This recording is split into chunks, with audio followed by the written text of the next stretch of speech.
Hi అండి. మా వారికి వారంలో 2 టైమ్స్ గానీ, 3 టైమ్స్ గానీ ఇలా పెసలతో బ్రేక్‌ఫాస్ట్ చేసైతే ఇస్తున్నాను. అది ఎలా అంటే ఉదయం పెసల్ని నానపెట్టుకోవాలి. సాయంకాలం ఒక క్లాత్‌లో వడకట్టేసి ఆ నీళ్ళన్నీ తీసేసి ఆ క్లాత్‌తో పాటు ఒక బౌల్‌లో పెట్టేయాలి. దాని మీద కొంచెం నీళ్లు చిలకరించి మూత పెట్టేస్తే మరుసటి రోజుకి మొలకలు వచ్చేస్తాయి. ఇంకో బౌల్‌లో ఎండు ఖర్జూరం, బాదం పప్పులు, కొన్ని వేరుశనగ పలుకులు నానపెట్టుకోవాలి. మరుసటి రోజు ఉదయంకి ఇలా ఉన్నాయన్నమాట.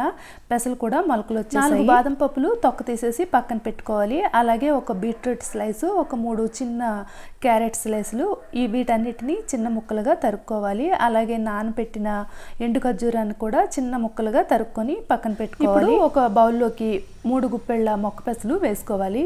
అలాగే వేరుశనగ పలుకులు అన్నీ కట్ చేసి ఉంచాం కదా, వాటన్నిటిని వేసుకోవాలి. బాగా కలిపేస్తే చాలా బాగుంటుంది. మంచి బ్రేక్ఫాస్ట్ అనమాట. కడుపు ఫిల్లింగ్గా ఉంటుంది, చాలా మంచిది కూడా హెల్త్కి.